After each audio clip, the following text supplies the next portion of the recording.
All right, man. Well, I was just telling you a second ago about Sam Presti's press conference, and I just felt like it was a really good point for us to kind of come up with I don't know, the beginning of next season. Hmm. Okay. Like, I just feel like we can just kind of kick off next season right now. I feel like the players are emotionally they're wanting to be in the playoffs, so they're starting to prepare for Hmm. next season. So why don't we prepare for next season? So let's start with the as you know the players like Shea, the head All right. of the team. What does he need to do to become like more prepared?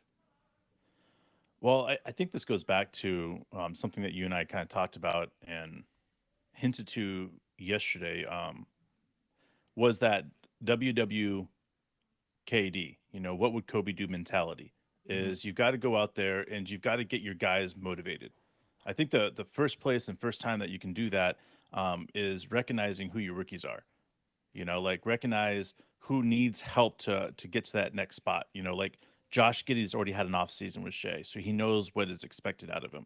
So for me, this is just another opportunity for Shea to prove that he can take these rookies into that next section. Now, I also want to throw out there is I do believe that the way that Sam Presti has drafted, man, and it's really been impressive. Like we talked about the analogy of there was an NFL guy that was drafting players and pretty much gets to this second round and he sees this player and he says that guy is going to go out and get you 10 catches, 135 yards Right. every single game, right?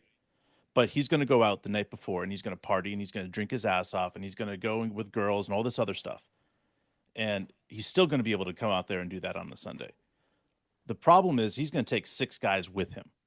When he takes six guys with him, those six guys immediately become useless, right? What the guy was drafting the player was saying, I'm drafting this particular player right now, is because he's going to stop those other six players from going out and drinking with this guy because he's a leader, right? And I look on this team and I say, who is Shea going to team up with to help him lead this next generation of young players? And I think it has to do with everything with JRE. JRE brings these guys in. He includes them in everything. He gets them going. And I look at the way his leadership style is and that championship mentality that he brought to the table when he came to Oklahoma City. Like it's the key to everything. So Shea has got to get with JRE and they've got to get a plan of the season. Now it's been what, a week since the season ended? So the time's over now. Now it's game time. Now you got to get into playing, getting into staying in shape and pushing your body to that next level. And that's what Shea's going to do for these guys. So, as far as Shea goes, I think, in my opinion, there's still a lot of opportunity for improvement.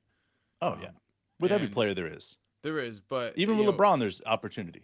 okay. So, but with as far as like leading by example, if the players take his game, and improve it, then how can they not do the same thing when he's the best player on the team? And he has to like every player has to do this. They have to look inside themselves. They have to recognize their weaknesses, and they have to come up with a game plan for approaching improvement. Um, and if I'm Shea, I think his plan probably is to play for his national team, and we'll definitely make sure we cover that as that happens. But when you look at what Shea has to do, he has to improve a few things. But one of the things he can improve, and Sam Presti mentioned this in the press conference, was his defense and becoming more a complete two-way player. If you add, an improved shot on the perimeter, which is something that in the playoffs, it's obvious teams are going to really challenge him to make sure he doesn't, beat us by getting to the hole. That's going to be their goal. So it's going to open up the 3-point shot, and if he doesn't knock it down, it's going to make the other players on the team be in difficult positions. So my question for you is, um, going down the roster, knowing that Shea is going to be that guy, Hmm. right? Tell me what Josh Giddy can do, because the easy thing last year would have been to say his 3-point shot, and I think that will improve through incremental improvement. So outside of that, what do you think is critical for him to improve?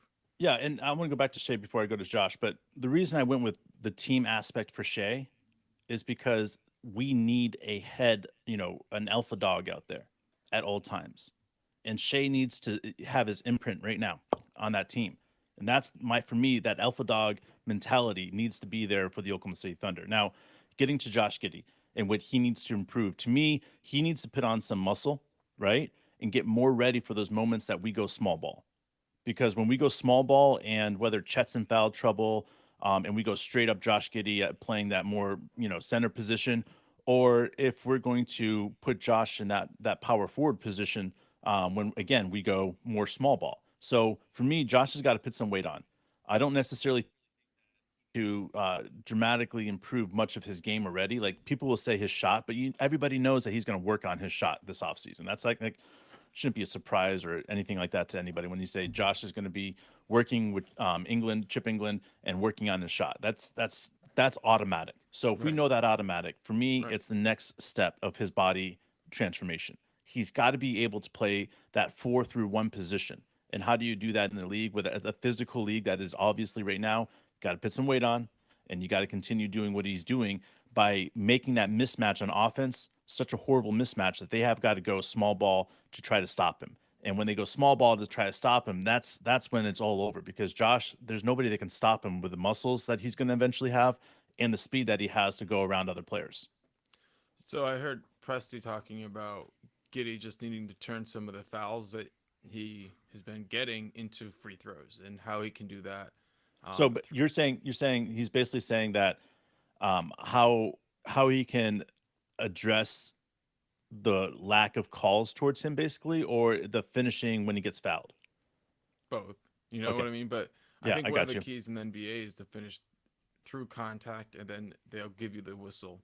If you miss, they don't want to give you the whistle. They want to call and ones, not put people on the free throw line off Oh, of sure, misses. sure. So, well, I mean, it's going to take some time. He's going to have to earn more respect in the league. But like you're saying, add muscle, but also learn how to play through contact in a way where it's obvious when people are fouling you. So that's going to take some reacting, right? And Yeah. a little I bit. mean, a lot of people are like, "Oh, the big bodies don't get to the foul line a lot," but that's where I disagree. Look at Denver and Joker. Yeah, just He draw gets the attention to the foul. That's it. And he does that so well. And I Right. think that's what you have to take off of that is how do I do that? And how do I consistently get to the free throw line? Because if I can get consistently to the free throw line, I become more of an effective player like Shea. Right. And it's just there's a lot to really like about what we saw from Josh competitively down the stretch. He really brought his best games when it mattered the most, and was able to Absolutely, knock man. down some of the biggest shots of his career in the biggest games of his career. So that's what you want to see from a gamer. But at the end, I think everybody kind of looks at it and feels like they need to prepare next year for how they can contribute more in a similar situation, because they're going to be called on things in a different way. And I look at it like the peak level of competition.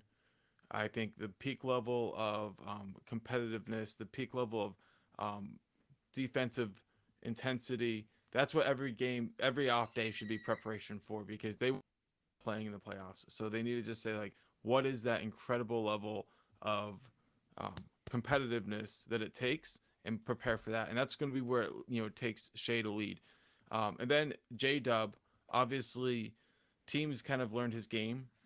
They studied film, and they were able to kind of find ways to make him play in a crowd and make him feel like he was a lot of like a pivot man, catching and passing, or making a Sure. couple dribbles and passing, or just shooting from the perimeter. Um, he's obviously got the athleticism to finish going to the hole. How does he increase his impact in the game over the offseason? Man, bro, my brain went blank. We're talking about J Dub, right? Yeah, J Dub finishing over, Okay, because I through almost said J contact. Will and talking about other stuff. I was like, But wait a I second, he want to didn't talk say J about J Will. Will. We'll talk about J Will next, No, but J it's a Dub, good man. All point. right, here's the thing about J Dub is that we've already seen what he can do on defense. We've got a piece of it, right? We've Hmm. got a taste of it. To me, I say the offensive side is going to come. We're going to watch a massive improvement on there. I want to see what type of defender J Dub can be. Period. I mean, I saw him play against so many different positions and star players and all star players and all NBA team, first team all NBA players. Like he is a lockdown defender. But I want to see what type of defense he can play when everybody is expecting to play him a certain way because you have an entire year on film, right? So I want to see how the offense is going to attack him next year. And if he can get better and make it so that the offense can't attack him and can't take, he's closed all of his weaknesses off on defense, then we know that we have, you know, somebody that's special in that aspect. Because again, it's about the player development. So I want to see his defense get not just better, but take such a huge step that's like, holy shit. And what about offensively? Like the way teams were, I think, in a way, able to find some things that worked against him. How does he overcome those elements that caused him Dude, to be kind of ineffective in they certain games? collapsed on him. Right, made him play in a They crowd. collapsed on him, and they faded on they took away all the passing lanes out of from him. That right there, that playoff style basketball that we saw in the last 12 games, that's not going to be all season. So for me, I'm looking at it. Yes, there's going to be teams that will do that, but if you have an option between shutting down J Dub or Shea, you're going down with trying to shut down Shea, you know. And what playoff teams did was they just stuck their best players on the court at all times against J Dub. Whether it was just second best defender, but you're talking about like they put oversized players on J Dub, that were strong and fast. And that just means that a rookie like J Dub, okay, people talk about sophomore slumps, but a rookie like J Dub isn't going to have a what I would consider a sophomore slump, right? He might have a little stutter step in the beginning, but once he gets in the flow of things, he's going to end up averaging, close to 20 points a game, if not 22 points a game. Like J But how Dub, does he go from like having games where he does that occasionally look at what to he did at the averaging that? second half of the season. We called it the Shea second half of the season last couple of years where he stepped up in the second half, right? Right, And it gave us a glimpse of what he could do. J Dub's second half is a glimpse of what he could do all season next year. right. But the final, I would say maybe 5 games, it looked like teams had a response for Well, you know his why though? I mean, think play. about this, man. He played, I think, almost more games than anybody else on the team did. I So got to look at that. you would say He that just ran maybe into a he wall. Look, we all it ran did into a wall. happen. He, What's that?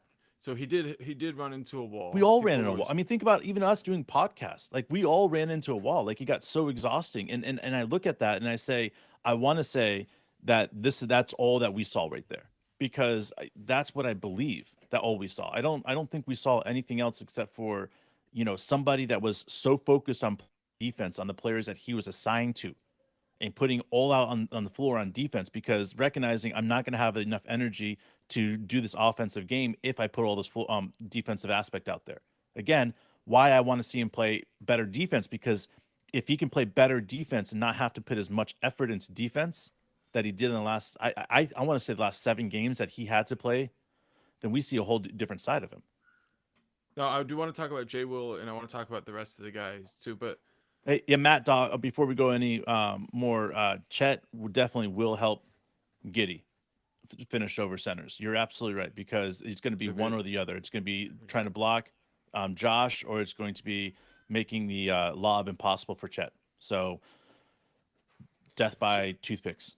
so if we're gonna say Giddy, and J Dub and Shea, if you were to say one thing that those three guys could do Hmm. and it would automatically make this team probably like a top 5 team in the league, if they each came in and they were shooting above, like right around 40% from three, if they Well, were each doing that, yeah. think about it. Would we automatically be a top 5 team? Oh yeah. I mean, if we're shooting 40% from three, then we'd be considered one of the better teams in the league immediately. Just because of the style of basketball we play So let and the me ask you cutting, this. the backdoor, the different. I went through it today and I was looking at the offense, right? And I'm so excited to be able to get into this offense with you guys and break it down. But the reality is that the way that we play the offense, okay, the ball goes to Shea at the right side, okay? If everybody's just looking at the court, okay, think about your Josh Giddy bringing the ball down the court and then you're in Josh's eyes, right behind his eyes, and you go right, okay? You go right to Shea and then you go left for a screen and fade, all right? What happens with the ball the second that Shea gets the ball? The movement starts. Everywhere else goes, and they all rotate. Okay. The best offense that we have on the court is when Wiggins is on the court. Why?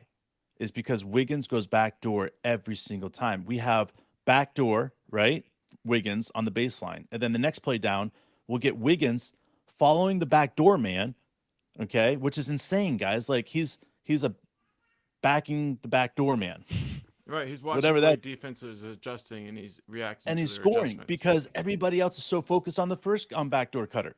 Right. And that's what I love about the offense and the way we run it. It's designed for backdoor cutters. It's designed for faders. It's designed for guys like, and yes, I understand that Trey Mann isn't there yet, but it's designed for Trey Mann because as Shea cuts to the lane, Trey Mann goes from the corner, right, all the way up to the top of the key ish, right? And that's that, right next to the bench where that corner is right there, right? And he gets right into that corner right there, that coach's box corner, and he sits there. Now, when Shea sees him, he passes him the ball, and what does Trey Mann do? He takes one dribble, sidesteps, and he's at the top of the key for a wide open three. He just covers so much space. And that's what's so impressive about the way our offense is and the way that we run is that we utilize each and every good attribute of these players. Whether it's we're looking for pure shooters, we got Isaiah Joe. What do? We run an offense that allows Isaiah Joe to touch the ball at least 12 times to get a shot a game. Think about that, guys. Like, that's incredible. Like, we run an offense that allows these players, and everybody's like, oh, well, we'll never have an offense that we can have two guys that score 30-plus points a game. And I stop, and I'm like, but why? Because what we do is we get to the line, right? Shea gets to the line, and he takes out 5 or 6 shots off of his plate because he gets to the foul line, right? Mm-hmm. And on top of that, he's able to create this second tier thing where the second we get fouled in any open spot, we get to the foul line. So the way we play ball and the way we get better and these guys get better is we got to get better at this offense. We got to get on this to the point where when Shea cuts, it doesn't matter who's on the baseline. They're cutting and they're going all the way through and they're switching and they're continuing this offense that's so next level that teams can't figure out where to stop it. Like back in the old days when they were saying, like, how do we stop, this snake? It's a massive snake and it's coming and just destroying. I think they were calling, the Mongolians as they're coming through and just destroying on their horses, right? How do we stop this? And everybody was like, well, you got to cut off the head of the snake. But the problem is with the Oklahoma City Thunder offense is that it consistently moves. There is no head of the snake. You can't stop something that's impossible to figure out where the ball is going. And that's where it goes with Josh Giddy and then Shea and Dort and J-Dub. These guys are such elite passers, bro. It's amazing. So there's the question about the type of player that we're going to be kind of targeting in the draft upcoming. I think there's going to be a lot of availability to really get the player that we want through either trading up or not. Trading back. So I like what you were saying about Wiggins. I think, finding a player that's kind of like a combination of J-Dub and Wiggins that can play in space, understands the value of cutting, moving in the right places. And I haven't really Where do dug those players into the come draft. Villanova. I don't know. Where do they come from? Well-coached areas. Right. You've got a handful of those, and I'll tell you some of the highest quality of athletes being coached in college basketball right now is Arkansas. And I'm telling you guys, I'm not the only one that thinks that. If you look at the draft board, these players that are coming up, the athletes that are going there, Arkansas is hot. And if you think about the way that they develop these players into the players that are being drafted the way they are, I mean, it's not a coincidence that we have Isaiah Joe and Jay Will on this team. It's not. So you think we might get another hog? I want another hog. I also like Rupert. I also like, there's so many guys that I like in this draft in that mid range. And even if we move back, like there's a center from Barcelona I love, bro. It's all about where we land, and to me, it's about what's the most valuable thing for Sam Presti. Like, is he looking for a replacement for Dario? Is he looking for another wing that can play multiple positions? Like, what is Sam Presti looking at? And then the other thing that we have to break down coming up in this future here is age of the players, because there comes a point in the future here, and it could be this year, it could be next year, it could be the year after that, that Sam Presti is going to look at a draft or 2 drafts in a row that he's going to be drafting players that are going to be a little bit older than what he's been drafting. And to me, like, I don't know when that line happens, but I want to discuss a couple of those players in this draft that I really like that are older, that I think that could really do some, damage for our team as rookie. Well, I'm pumped up. There's a lot to take away from the. I think it was like two and a It's half okay, yes. hours worth of Presti stuff. But really, the biggest vibe I came away from everything was just like feeling a sense of like we're exactly where we want to be, and going into this next off season, it's going to be up to each guy to kind of demonstrate progress on their own terms. But I feel like underlying what he's not even saying, but is this fact that we've had Chris Paul, show up and lead by example. We've had Horford before that show up, and lead by example. I guess after that actually, but like we've had other people who were proven veterans, captains of their teams, show up and kind of show how to be a captain. Mm, And Shea you're right. got that experience, with a different group, with the Clippers, and as he's now the leader, even at a young age, that's where I think maybe the biggest improvement. Maybe not something that it was like necessarily a weakness, but now more responsibility is going to be shifted on him, and it's not just about being a vocal leader, but it's about being a group leader, and kind of showing everybody this is the way that we're going to attack the offseason program and come back ready to play deeper into the playoffs. And it's going to be all the way down. You're going to see improvement from each of the guys. We're hoping to get, We've you got know, we've got wide bodies on this team now, guys, and we've got to see those wide bodies stay in shape. Like that's the biggest thing that I look at for the leadership style that Shea will be is can he get Jay Will and JRE and some of these other guys that are bigger dudes? Are he's going to be able to keep their weights down? Like we've seen what happens to players that can't keep their weights down in Zion. So for me, I'm looking at what Shea can do to help these players. And why are we hyper focusing on Shea's leadership style right now? Is because to me, there comes a point where you become no longer known as just another player in the NBA. You become known as a superstar. And if you, first of all, you're known as a star, then you become known as a superstar. And if you want a superstar tag, you have to be an elite leader in the NBA. And that's why, to me, this is such an important season coming up here for Shea to prove to everybody he is an elite leader and he deserves to be continuously on that first all NBA team. And next year, if he comes back like Mark and I feel like he can come back and the things that he can learn, he's going to be right away known as an MVP candidate right away. Oh, and I want to say, with that being said, candidate, I want to say a huge fuck yes to Coach Mark, man. He came second in the NBA coaching ballots. In fact, he led all of the league with second place votes, meaning that they all felt like he did the second best job this year. Unbelievable job by Coach D. Hats off to him. who won it. Do you know? Yeah, Kings. Yeah, whatever his name is, I can't remember his name. Yeah, Mike. Mike. I forget. Yeah, Coach Mike. Coach There we go. Um, no, but that's definitely cool. It's Um, amazing, man. I He think had he and Jared. 164 points. Coach Mike had a 500, which is, he got 5 points for every place votes, and there was 100. So you got every single first place vote. And Coach D got, I think, like 38 of the second place votes or something like that. So again, phenomenal job by Coach D. There are some really good candidates too, and like this wasn't a year where there wasn't good opportunities. Like you could see Will Hardy making a serious case for it with the job he did, in Dave's heart and everybody's heart up in Utah. Man, I Um, want to real El Sombro.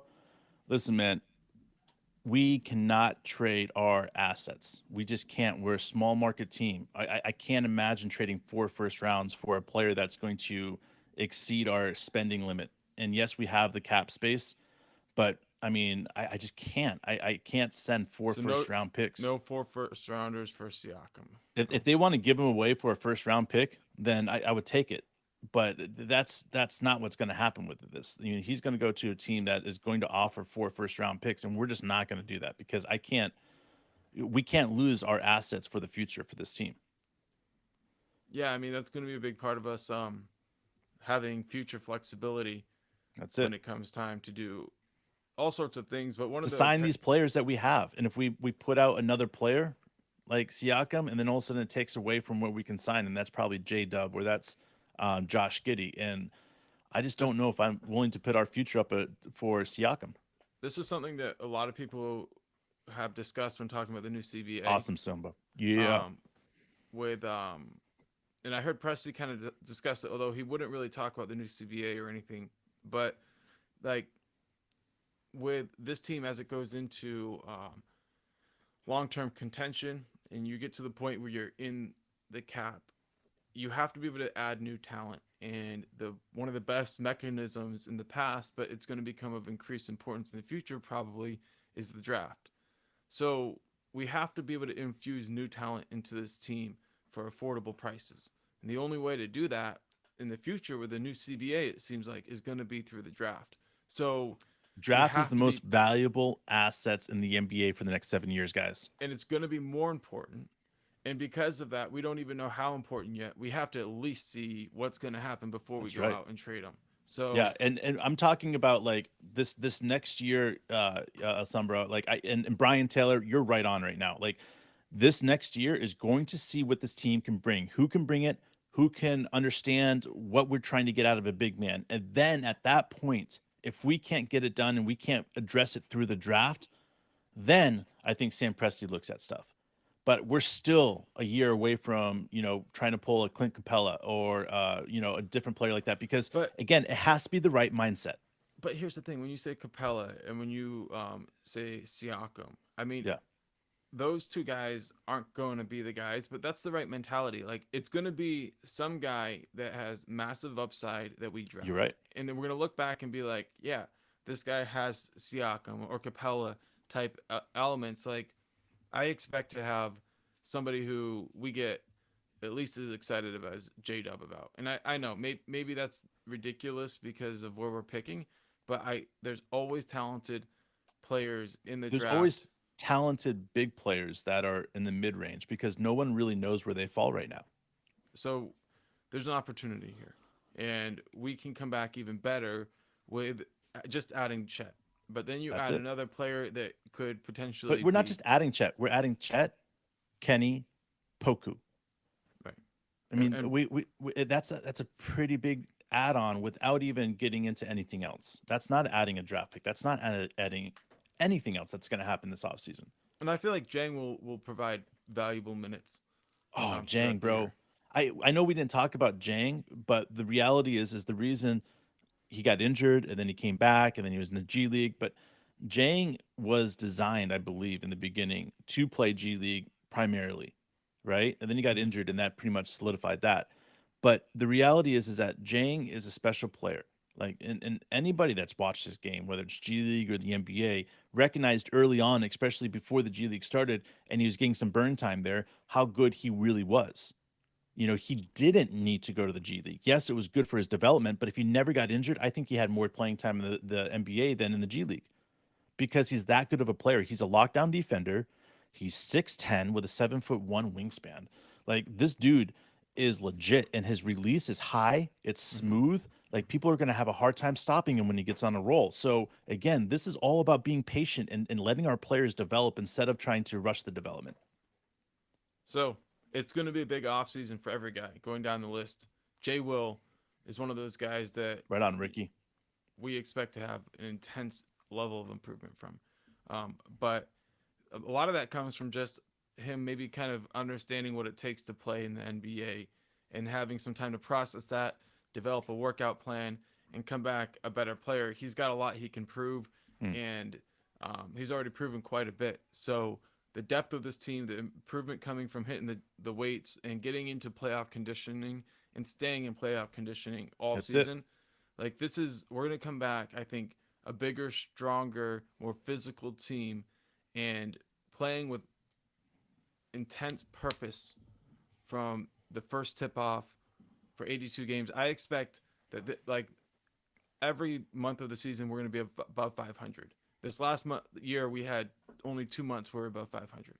I really anticipate us having every month above 500, and we'll have some months where we might win 10 games. And if we do things like that, then we'll have a chance to be in the top, 10 teams in the league. That's That's right. my expectations. But Bro, listen, I consider this team in almost every major statistic was a top 10 team already this year. You know, for like most of the season. and that's how they will be ranked going into next season is I think they'll be ranked at 10. And I think this is something that we have to look at for next year is the development that's going to happen. I mean, we can talk about everybody else that we want, but the reality is this team, right?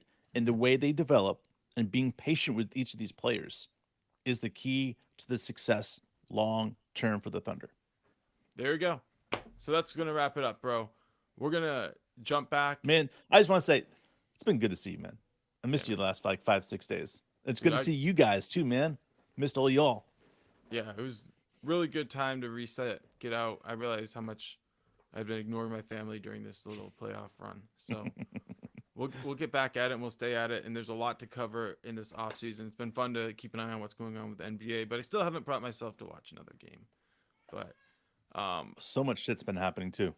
so many nut busting, elbows, and everything, dude. Dude, everybody's just taking their dicks and stapling on their foreheads and running around, dude. It's insane right now. It's just round one, baby. It's gonna go to another level coming up. All right, man. We'll see you. Monday, 9:30. Yeah, dude. Monday. Oh, what is today? Thursday or Friday? Friday. Monday, 9:30, guys. 9:30 Eastern time. We go live. We'll see you.